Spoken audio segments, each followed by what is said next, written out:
Annika Wells' use of family reunion entitlements is ballooning this morning, with every politician now in the spotlight for their use of the perks. Australian taxpayers have spent more than $4 million paying for family reunion claims by all politicians since the Albanese government was elected. Some costs include travel for family members to and from events like musical festivals, sporting games and theatre showings. Let's bring in Employment Minister Amanda Rishworth and National Senate Leader Bridget McKenzie. Good morning to both of you. Amanda, our viewers are blowing up our phone. We've got a phone on the desk and this is what people's responses are. We actually haven't had a response like this for a long time. We know all politicians from across the aisle use this entitlement, but in any other workplace, this would not fly. Should you consider changing the rules here? Well, first I would say that the rules have been set independently by IPEA. There was some very big reforms, I think back in the late 2014 or 15. The rules were changed. IPEA was set up as an independent authority. But look, politicians do spend a long time away from their family. We all have a responsibility to use taxpayers' money sensibly and responsibly, but the family reunion support is there to reconnect families. But they are set by IPEA. That's who sets the rules, and there's limits in how you can use them. Yeah, it doesn't sound like a lot of limits, because Australians are looking at this and seeing Commonwealth cars waiting for 12 hours, costing over $1,000, and that's allowed in the rules. They're seeing 3 business class return airfares for every single MP per year for families. That's allowed in the rules. They're seeing trips that happen to coincide with personal birthdays, personal dinners, personal lunches, friends' celebrations, kids' sporting events, and that's all allowed in the rules. The rules that were set by an independent body over 10 years ago, do you think they should be changed?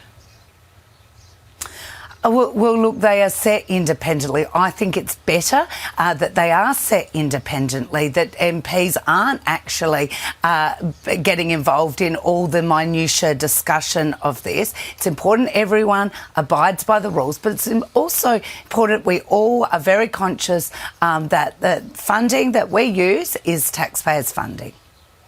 So do you think the rules should be changed? Now that you look in the cold, hard light of 2025, when people are saying, I can't buy meat at Coles this week, do you think the rules should now be changed? Well, as I said, they are set independently, and I think it's right that they do get set I think it's right that they do get set independently. They're set independently. Now, do you think they should be changed? Is there any argument for them to be changed? I think everyone we should have them set at arm's distance. I think that's very important, and I do think that we all have a responsibility to use taxpayers' money wisely. Did you think it was a wise expenditure when a government minister spent $35,000 on a business class return airfare with 2 of her staffers spending the same, so it added up to $100,000? Well, like I said, that Annika Wells has referred her spending to IPEA. She, of course, it all appears that it is in the rules, but she is, she's made sure that she has referred that to IPEA, the independent organisation, to have a good look at that. That is the right process to undertake. Bridget, I'll just read Andrew from Schofield. Why don't the politicians ban their travel entitlements like they've done with Facebook? Can you change the rules? What do you think, Bridget? Well, this is an independent agency and it should absolutely be arm's length from MPs. We shouldn't be setting our own rules when it comes to travel entitlements. And as Amanda has said, these entitlements are there to keep families connected. Politics has changed a lot since I started. We now have many, particularly young women with young children, making sure they can stay connected over long periods away from home is important, but MPs have to be responsible not to abuse it. And as you said, Nat, this all started with a very arrogant minister charging the taxpayer $190,000 for a 6-minute speech in New York. She's referred herself to the independent agency, but the opposition is asking Anika Wells to stand aside from her responsibilities as Communications Minister while this is investigations being undertaken, because we're trying to get these social media bans implemented.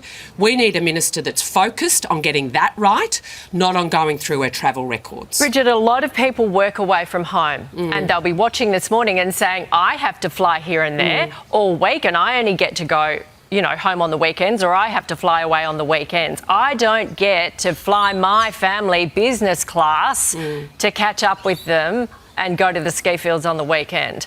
That's why people think it's unfair. They're telling us. Bridget, do you think the rules should be changed?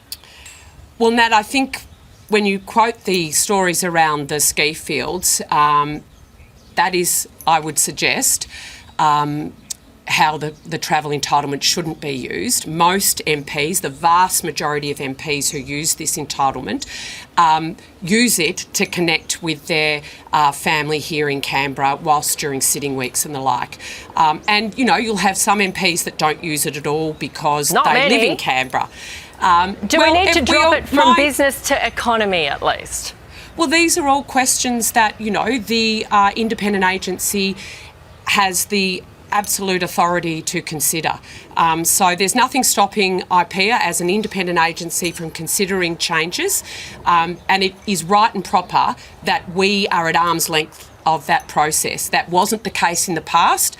MPs and ministers were literally in charge of setting their own rules, which wasn't the right process, and that's why when we were in government we set up an independent agency to look at this. Now, the minister's are now being currently investigated by this agency. She needs to stand aside, and so that the government can focus on the social media ban, not on Anika Wells' travel issues. Amanda, do you think most Australians support these rules?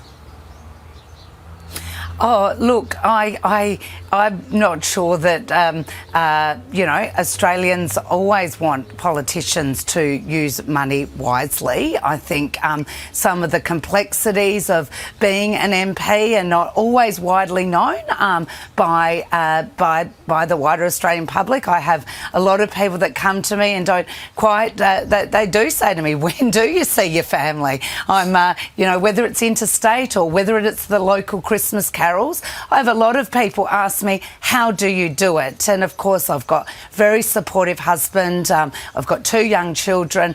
It can be challenging at times, but it's also a massive privilege. So, look, it is a different type of job. It's a job that is not like another job, but we all have a responsibility as public figures to use taxpayers' money wisely. Okay. Look, we thank you both for your time this morning. See you next week.